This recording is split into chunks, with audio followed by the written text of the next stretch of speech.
The Nerlin Nerds podcast is brought to you by What Lola Wants. Go to WLWPrivateChefs.com for information to reserve top quality chef and restaurant services in the Chicagoland area. Pulpery Media presents Nerlin Nerds with your hosts, Brock and Ben. This is where we discuss the pop culture topics that interest us and those minor details that irritate us. And not the jazz festin. Now, we've had better lineups outside. Last week was, there was a reason, it was month end and blah, blah, blah, blah, blah. But I saw 3 shows in 8 days. All at the Fillmore. Yeah. I gave the Fillmore my electricity bill and my cable bill and my current. Like, it was... I'm proud of myself. I was there 2 nights. I only paid for 1 round of drinks. Well done. Yeah. Me? No. Thank you, other substances. But, No. yeah. I spent a lot of money. At any rate, so it started with what, Soul Coughing? Yeah, as I said, we have an old man tour coming up, but that show again. You got to see a lot of new music. That's what I was about to say. Yeah. Half of the 4 were 2 shows that, without you, well, no, Soul Coughing I probably would have went to, but Joe Russo definitely would have done. But let's start with Soul Coughing because that was a phenomenal show. Yeah, it was fun. Yeah. And it was just them. Yeah, I mean, I love that. Yeah, I love. Is there an opener? Oh no! Like, oh, thank God. Yeah. The thing with the Acid Bath shows is I like the openers. Sure. Yeah. It was good. I'm glad you liked it. Yeah. No, it was good. Yeah. It was all about. It's not everybody's cup of tea, but No. but Doty puts on a really good show. Right. He knows how to work a crowd. He knows how to, While not doing much. yeah. I mean, he does, but He's not like running around. He's No. He's not Bruce Dickinson up there, but you know. why no? Yeah, I like it. It was fun. The wife loved it. I sent the set list to a buddy of mine from college who we were both into Soul Coughing, and he was like, "Holy fuck, that was a good show." Yeah. It's like, yeah, they hit all the big ones and a couple of B-sides. I knew most of. Well, I mean, no, I knew all the songs. You've heard them in some context at some point, like, but yeah, and it's weird too because like my experience, with them is just mainly seeing Doty's live shows, Mike Doty's live shows, solo. So, but a lot of that translated. So, but this really being the first time I saw all of them together The again. whole band? Yeah. And not sort of like odd piecemeal or something like that. And So that was the original. yeah, and they were fucking vibing on stage. Like, Yeah, no. nobody looked pissed. No, Yeah, they were all they- smiles yep. and shit.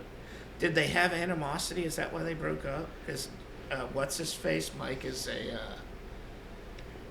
Well, so I mean the short version of it is he wrote a memoir about it, and there like there's a lot of stuff that goes into it, but those dudes were like, you know, older on the New York Oh yeah, you told trip me. hop You scene, told me. and and they all met, and it was like, and you know, it all fit perfectly together because Yes. he's this, you know, kind of beat poet, you know, and it fit their musical styling. Yeah, is the perfect way to And- explain it. But he was much younger than those dudes, and then in his memoir he You talks could tell about. when they were on stage. Oh yeah, but that they kind of manipulated him, but that's kind of like, you know, I've had older friends in my lifetime, and when I was at a younger age, it'd be like, hey, do this, do that. Yes. So, and probably at some point it was like, hey, do heroin or whatever. But you know, so. But yeah, normally, so when his memoir came out, we're like, that's it, like, never gonna happen. And I wouldn't have known about this. I was checking Facebook, you know, for whatever reason, and like it popped up like Soul Coughing at Tipitina's. I'm like, well, that's bullshit. So Yeah, I I go saw on it. Tip's website, and it was there. Yep. And then that's when we started texting him. But it's like, but We get tickets like 2 nights before. yeah, yeah. I mean, again, old man shows, they don't really sell out unless you've been off the road for 20 years. So 28 years. Yeah. To the day. which is your cue. 28 years to the day. I have been to a lot of shit. Like, Well, how would you quantify acid baths? Are they metal? no, there's swamp, sludge, blues, metal. They're sludgy. They're just New They're Orleans. from what? Monroe? Homa. Oh, they're Yeah, even further down. They're down. Yeah. Yes. The Homa Thibodeau area. Sorry, Thibodeau. Thibodeau. You could say that for them. That's where they're from. So yeah, They're from a place where all hope is lost.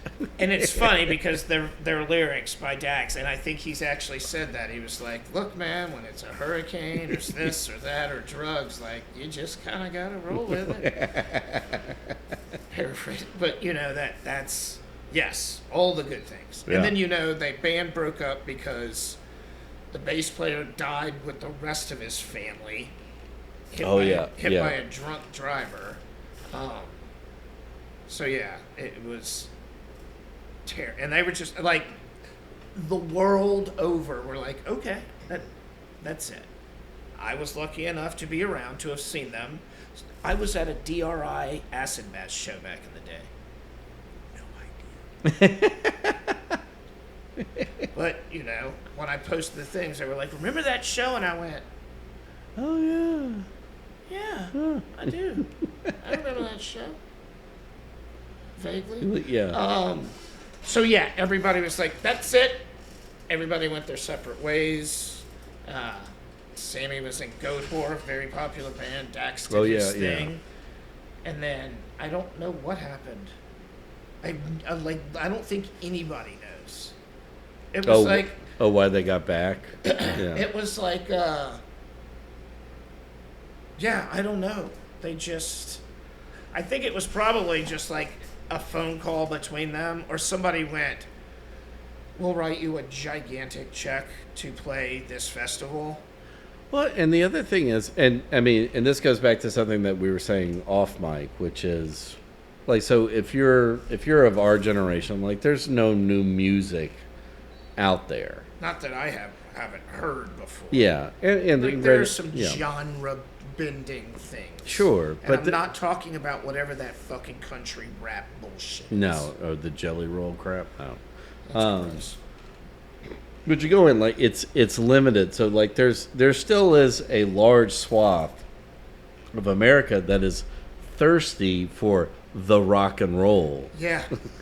And they were. I mean, let's just fucking play into what we we're were talking about. super thirsty. Yeah. Because the tickets went on sale and sold out immediately. So much so that 4 hours later they were like, "Hey, it's sold out so fast we're announcing a second show." Yeah. 5 days afterwards. I'll go back to, I've been to lots and lots and lots of shows. The energy in that place was, well, I'm getting goosebumps now just thinking about it. I've never. It was like humming when you walked in. Yeah, it was just like everybody felt the same. It wasn't like some dude next to us going, "I saw him like 16 times last month." Yeah. It's just everybody's like, "Oh my fucking God." Or somebody going like, "What band? Right. What band No, is playing fuck, tonight?" No, it was like everybody in that joint knew the fucking assignment. Who's the main act? I'm here for the opener. Knew the fucking assignment, and it was surreal, and it was amazing. And the second night was even better because we got upgrade to VIP. Yeah. Awesome. We're not going to have enough time. Oh, we got Or I mean, you.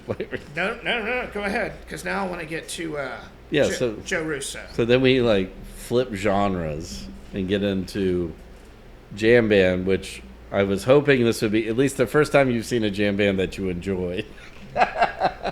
Yeah, I've been to very few Right. jam band shows. But yeah, like Dweezil was the primer Yeah. for this.